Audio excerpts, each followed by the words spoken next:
मुझे प्राप्त नहीं होगा, मैंने जो भी धर्म कर्म किया है।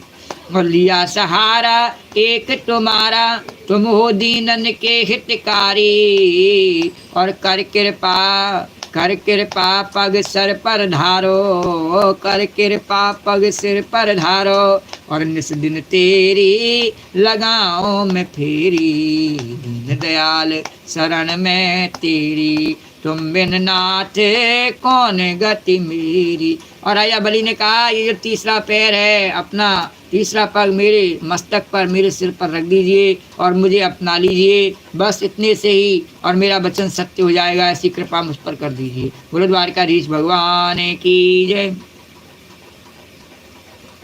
और कहने लगा, मुझे नरक में जाने का अथवा राज्य से च्युत होने का भय नहीं है, मैं पास में बंधने अथवा अपार दुख में पड़ने से भी नहीं डरता, मेरे पास फूटी कौड़ी भी नहीं रहे अथवा आप मुझे घोर दंड दें, यह भी मेरे भय का कारण नहीं है। मैं डरता हूँ तो केवल अपनी अपकीर्ति से डरता हूँ, कोई मेरे ऊपर उंगली नहीं उठावे इस बात से डरता हूँ, और बाकी किसी बात से नहीं डरता हूँ। अरे पुंसाम श्यालगत मन्ये दंडमर्हत्यमार्पितम, और यमुना माता पिता भ्राता स्वर्गश्चादिशन्ति ही। अपने पूजनीय गुरुजनों के द्वारा दिया हुआ दंड तो जीव मात्र के लिए और अत्यंत वांछनीय है, क्योंकि वैसा दंड माता पिता भाई और स्वर्ग मोहवश नहीं दे पाते हैं, गुरु दे सकता है, क्योंकि इसीलिए शिक्षा के लिए गुरु के पास में भेजा जाता है, तो गुरु वैसा दंड दे सकता है। अपने माता पिता और भाई बंधु तो मोह के कारण से उसे उसकी बुरी आदत को भी एक आध बार कहते हैं पर चुप हो जाते हैं।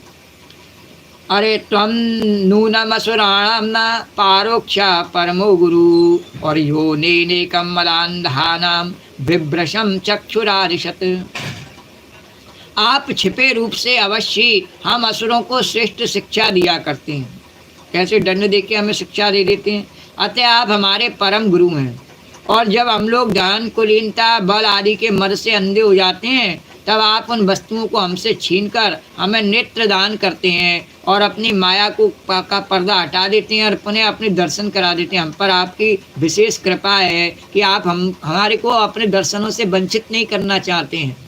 हम भले ही भूल जावें माया में पड़ के आपके दर्शन करना, पर भगवान कहते हैं नहीं नहीं, मुझे याद है कि मुझे क्या करना है, मुझे वैसे लोगों का उद्धार करना है जो मेरी तरफ आने में असमर्थ हैं। जो समर्थ हैं, तपस्या कर रहे हैं, भजन कर रहे हैं, दान कर रहे हैं, पुण्य कर रहे हैं, परोपकार कर रहे हैं, वो तो आ ही जाएंगे। पर जो लोग माया में मोह में अंधे हो गए हैं, उनको बचाने का मैं काम करता हूँ। तो सबसे पहले तो भगवान ने नारद जी को भेज रखा है उनको बचाने के लिए, और फिर भगवान ने कहा फिर प्रसन्न हो जाता हूँ तो मैं भी आता हूँ और मैं उनसे वह सब वस्तुएं, सब सामग्री, सब भोग की जितने भी पदार्थ हैं सब छीन लेता हूँ, और तब उनको अपने आप वैराग उत्पन्न हो जाता है और मेरे दर्शन हो जाते हैं। तो ऐसी कृपा मैं उन पर करता रहता हूँ। बोलो द्वारकाधीश भगवान की जय। और कहा, राजा बलि कहने लगे हैं कि आपसे हम लोगों का जो उपकार होता है उसे कि मैं क्या बताऊं हैं, और अनन्य भाव से उसे मैं क्या बताऊं। अनन्य भाव से योग करने वाले योगी गण जो सिद्धि प्राप्त करते हैं, वही सिद्धि बहुत से असुरों को आपके साथ दृढ़ बैर करने से ही प्राप्त होगी। अरे यस्मिन् बैरानुबंधेन रूढ़ेन विबुधेतरा, और भवो लेवरे सिद्धम यामो हैकांत योगिना। जन्म जन्म मुनि जतन कराई और अंतराम मुकावत नहीं, पर वो तो अंत में भगवान में समा जाते हैं। किस कारण से? बस आपके बेर बांध लेने से। और तेनाम निगृहीतोस्मि भवता भूरि कर्मणा, और बद्धश्च बारुणै पासे नाति ब्रीडे न चाव्यथे। और जिनकी ऐसी महिमा है, ऐसी अनंत लीला है, वही आप मुझे दंड दे रहे हैं और बरोड़ पास से बांध रहे हैं। इसकी न तो मुझे कुछ लज्जा है और न किसी प्रकार की व्यथा है।